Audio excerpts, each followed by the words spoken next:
I knew the HOA was power-hungry, but I never thought they'd go this far. I had just pulled into my driveway after a long shift when I saw it nothing but flattened dirt where my shed used to stand. My stomach dropped. That shed wasn't just some old structure, it was where I stored tools, equipment, and sentimental items I'd collected over the years. And now, gone. I barely had time to process before I heard the dreaded voice of Nancy Simmons, the HOA president, striding up my driveway like she owned the place. She was in her usual beige pantsuit, clipboard tucked under one arm, a smug look plastered across her face. "Your shed was in violation," she announced, as if she had done me a favor. "It wasn't up to community aesthetic standards, so we had it removed." I could feel my blood boiling. "Removed?" I repeated, my voice sharp. "You mean bulldozed?" She waved a hand dismissively. "Same thing. You were warned." Warned? That was rich. The only warning I got was a passive-aggressive letter about how the shed's appearance wasn't in line with the HOA's vision. But I had responded, showing proof that my shed was built well within guidelines. And yet here I was, standing in front of a leveled lot, my property violated without my consent. I clenched my fists, forcing myself to stay calm. "You had no right," I said through gritted teeth. "That shed was on my property." "I never gave authorization for its removal," Nancy sighed, clearly bored with my outrage. "The HOA board voted on it. It was an eyesore." I could barely believe what I was hearing. "I don't care what the board voted on. You don't just bulldoze someone's property." She had the audacity to shrug. "Next time, comply with the rules. Consider this a lesson." A lesson. Oh, she had no idea who she was messing with. I spent the rest of the evening surveying the damage, taking pictures and calling my lawyer. Benjamin, my attorney, picked up on the first ring. He was no stranger to my ongoing battles with Nancy and her HOA cronies. "They bulldozed your shed," he repeated, his tone dark. "Without warning, without permission, without legal authority," I confirmed. He let out a low whistle. "Oh, they messed up big time." That was the understatement of the year. By the next morning, I had a legal game plan. I wasn't just going to sue, I was going to make Nancy regret ever thinking she could get away with this. By the time the sun was up, I was already putting my plan in motion. Benjamin wasted no time filing a lawsuit against the HOA for destruction of private property, trespassing, and damages. But I knew that wouldn't be enough to make Nancy and her cronies sweat. I needed something more, something that would expose just how reckless and unlawful their actions had been. I spent the morning gathering every piece of evidence I could. I pulled out my property deed, which clearly outlined the boundaries of my land. I dug up the HOA's own bylaws, highlighting every clause that proved they had no legal authority to demolish anything on my property. I even combed through my security camera footage, and there it was, clear video of a hired crew tearing down my shed, with Nancy standing nearby, overseeing the whole thing like some self-appointed queen of the neighborhood. I wasn't just going to sue, I was going to make sure Nancy's reputation never recovered from this. By noon, I had already contacted a local news station. A reporter named Lisa was more than eager to cover the story, especially after I sent her the footage. She promised to run a segment on it that night, and just like that, the wheels of justice were set in motion. That afternoon, I paid a visit to the county zoning office. If there was one thing bureaucracies loved, it was paperwork, and I was about to drown the HOA in it. I filed an official complaint against them for unauthorized destruction of private property. Then I went a step further. I requested a full audit of the HOA's recent activities, citing concerns over potential financial mismanagement. If they had the audacity to bulldoze my shed without permission, who knew what else they were doing behind closed doors? By the time I got home, my phone was already buzzing with messages. Neighbors were furious after hearing what had happened. Some had already suspected the HOA was overstepping its bounds, but this was the final straw. That evening, the news segment aired. The footage of my shed being demolished played on every TV in the neighborhood. followed by interviews with me and other residents who had complaints about the HOA's overreach. Lisa didn't hold back, calling it a blatant abuse of power. The fallout was immediate. By the next morning, Nancy's perfect little world was crumbling. Residents were livid, demanding answers. A few even started organizing a petition to remove her from the board entirely. And just when I thought things couldn't get any worse for her, Benjamin called with the best news, yet our lawsuit wasn't just going to court. The judge had already seen the evidence and was fast-tracking the case. Nancy wasn't just going to deal with angry neighbors. She was going to have to answer for this in front of a judge. I could already picture her face when she realized just how badly she had messed up. And I was going to make sure she paid for every bit of damage she had caused. The morning after the news segment aired, the entire neighborhood was buzzing. People were furious, and it wasn't just about my shed anymore. It was about years of unchecked power, arbitrary fines, and the HOA's iron grip on every aspect of their lives. The HOA board had always operated in the shadows, making decisions behind closed doors, but now the floodgates had opened. Nancy's phone must have been ringing off the hook because by mid-morning she was on my doorstep. This time, she wasn't striding up with her usual air of superiority.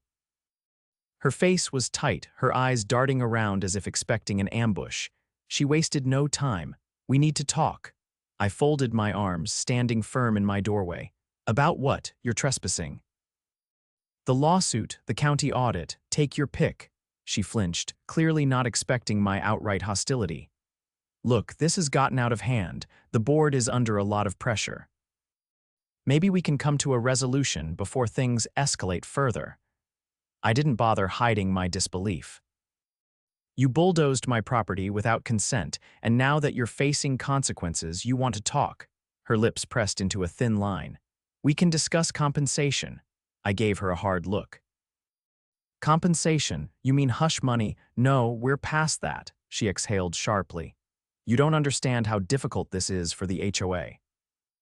We had the community's best interests in mind." I cut her off. "No, you had your own interests in mind. You thought you could do whatever you wanted, and now you're paying for it." She shifted her weight, visibly uncomfortable. "The lawsuit is going to be expensive for both sides. Maybe we can negotiate." I could see the desperation creeping in. She was trying to salvage whatever power she had left, but it was too late. "You're right," I said. "The lawsuit will be expensive. And you should have thought about that before you tore down my shed." Her hands clenched at her sides. "This is going to bankrupt the HOA." That was the first honest thing she had said. I met her gaze steadily. "Then maybe it's time for a change." Nancy left without another word, but the tension in the air was palpable. The HOA was crumbling, and everyone knew it. By the afternoon, I got a call from Benjamin. He had more good news. The judge had not only fast-tracked the case, but based on the evidence we provided, including my security footage and the HOA's own bylaws, it was looking like an open and shut case. "This is bigger than just damages," Benjamin explained. "The court is considering punitive measures. Depending on how things go, we could see a ruling that forces the HOA to overhaul its leadership or worse, dissolve entirely." That was exactly what I wanted to hear. Meanwhile, the neighborhood was taking action. A group of residents had started collecting signatures for a vote to remove the entire HOA board, Nancy included. People who had once been too afraid to speak up were now coming forward with their own horror stories: illegal fines, retaliatory enforcement, and shady financial dealings. By evening, I received an unexpected call from one of the HOA board members, a man named Greg. He had always been more of a follower than a leader, but now he sounded nervous. "I had no idea Nancy was going to do that to your shed," he admitted. "She bulldozed it without consulting the full board. We only found out after the fact." I wasn't sure how much I believed him, but I let him talk. "She's lost control of this. The other board members are panicking. If this lawsuit goes through, we're done." I let that sink in. "Then you have a choice. Either you distance yourself from Nancy and cooperate, or you go down with her. There was a long pause before he spoke again.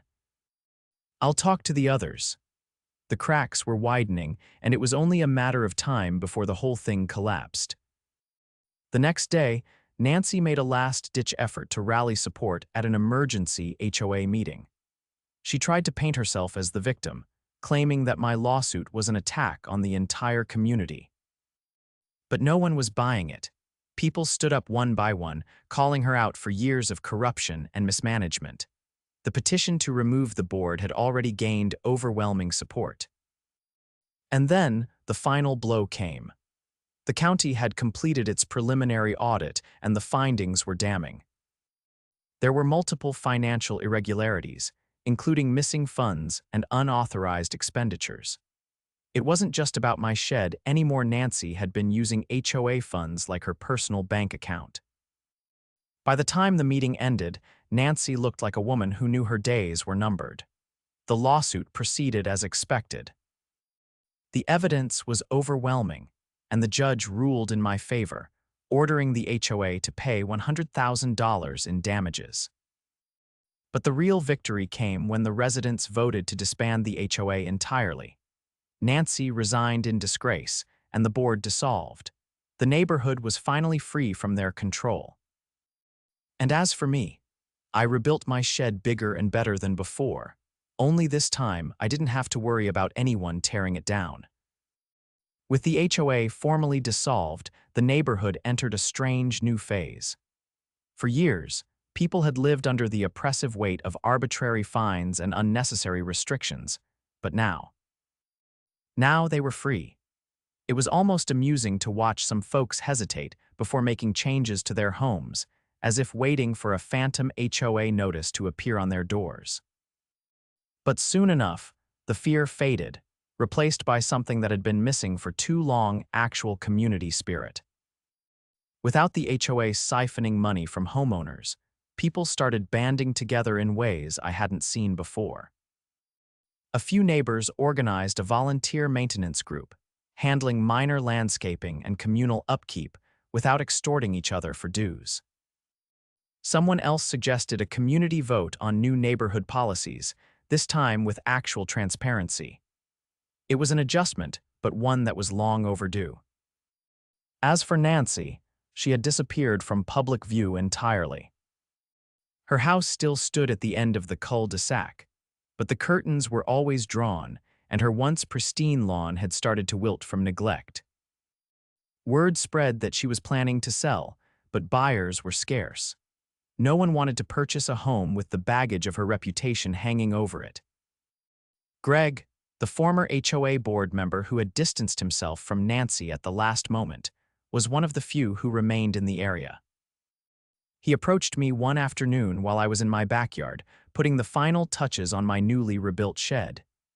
He stood at a distance, shifting awkwardly before finally stepping closer.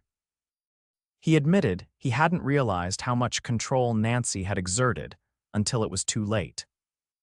He had been complicit in many of her decisions, but he had never imagined things would escalate to the point of outright property destruction. He wasn't looking for sympathy, just a chance to acknowledge his mistakes. I let him talk, listening without interrupting. When he was done, I told him the truth. He could have spoken up sooner. He could have stopped her before it got this far. But at least he had chosen to act when it mattered most, even if it was self-preservation that pushed him. It wasn't forgiveness, not exactly, but it was an acknowledgement that people had the capacity to change. Not long after, the county completed its full audit of the HOA's financial records. What they found made the lawsuit look like a minor inconvenience. Nancy hadn't just misused funds, she had outright embezzled tens of thousands over the years, diverting money meant for community maintenance into personal accounts. That was what finally sealed her fate. A few weeks later, the sheriff's department arrived at her house with an arrest warrant. A small crowd gathered as officers escorted her to a waiting patrol car, her face pale but unreadable. There were no dramatics, no final speech about how she had been wronged. Just silence as she was driven away, leaving behind the ruins of her once unchallenged authority. With her gone, the neighborhood truly began to heal. People started repainting their homes in colors that would have once been deemed unauthorized. Others built fences, installed solar panels, or landscaped their yards exactly the way they wanted. More than anything, there was a sense of relief a weight lifted. One evening, as I sat outside, watching the sun dip below the rooftops, I reflected on everything that had happened. It had started with a shed, with Nancy overstepping her authority one last time. But in the end, it had been about so much more than that. It had been about standing up to unchecked power, about proving that no one, not even the self-appointed rulers of an HOA, was above the law. My shed was back, stronger than before. And best of all, I no longer had to worry about anyone tearing it down again. With Nancy gone, the neighborhood finally had a chance to rebuild, not just physically, but in the way people interacted. Without the HOA's constant interference, there was a noticeable shift in the atmosphere. People who had once been wary of stepping out of line were now more open, more willing to engage with their neighbors without fear of sudden fines or warnings. The absence of the HOA's strict rules meant that homeowners could finally personalize their properties. Some started small, planting flowers or repainting shutters. Others took bigger steps. One family installed a playset in their yard, something that had previously been deemed an unsightly structure. No one complained. If anything, people encouraged each other, offering to help with projects or lending tools. Greg, the former board member, had taken it upon himself to try and make amends. He wasn't looking for sympathy, but he did want to contribute in a meaningful way. He helped organize a neighborhood cleanup, which surprisingly turned into a social event. People who had barely spoken before were now working side by side, clearing debris, trimming overgrown hedges, and repairing sidewalks that had been neglected under the HOA's mismanagement. One of the biggest changes was how the community handled disputes. Without an HOA to act as a middleman, or more accurately, a tyrant, people had to resolve issues directly. Surprisingly, this led to fewer conflicts, not more. Instead of escalating minor grievances into official complaints, neighbors simply talked to each other. If someone played music too loudly, they didn't get a formal violation notice, they got a polite request to turn it down.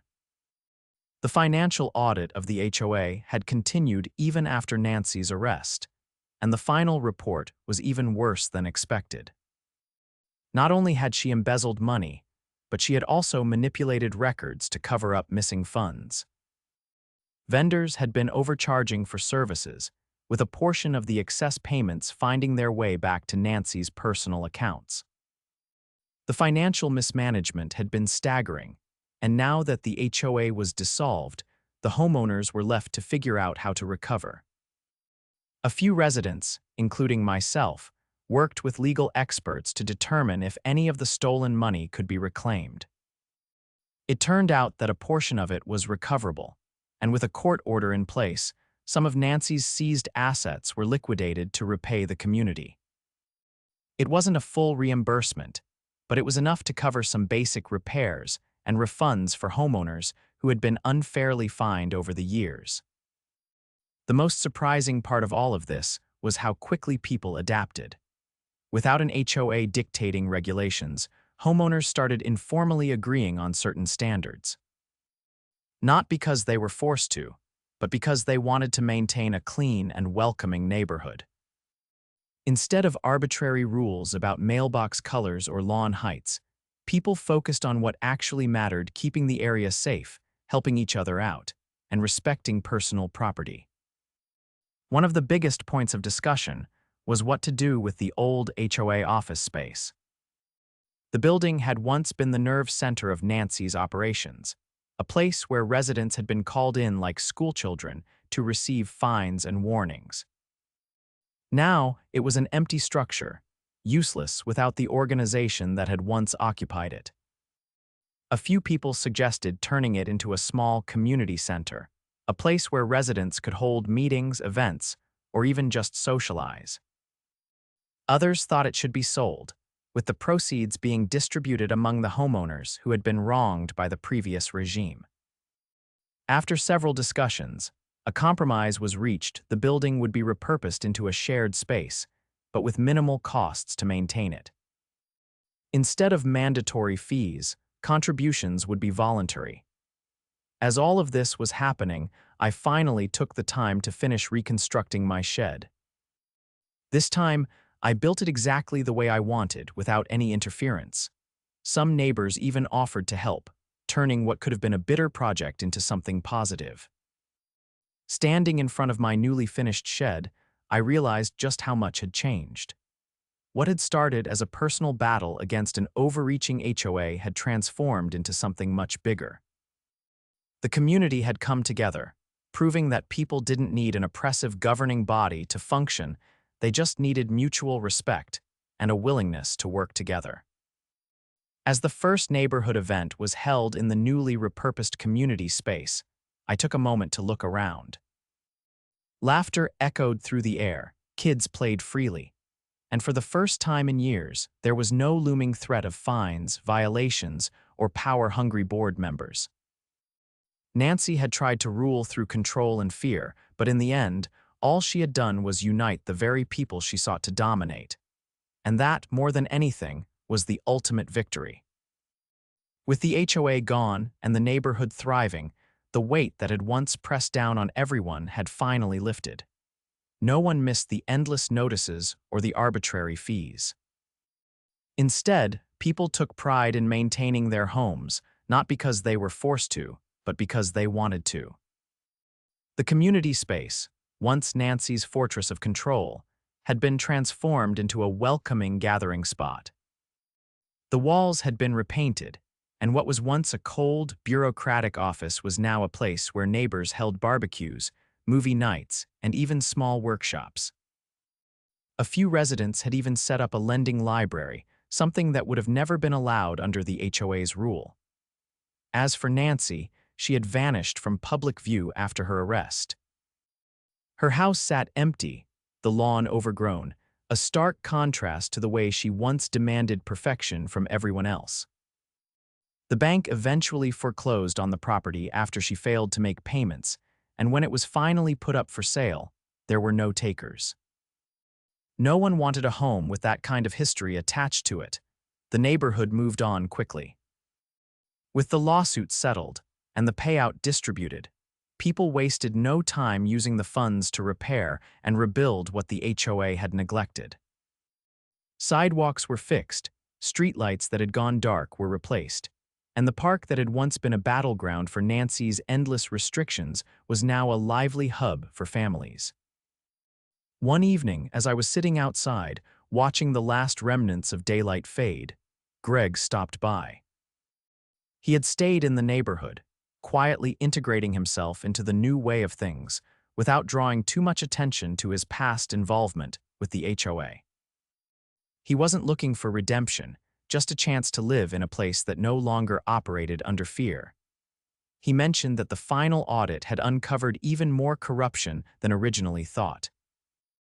Not only had Nancy siphoned money for personal use, but she had also been manipulating votes and falsifying records for years.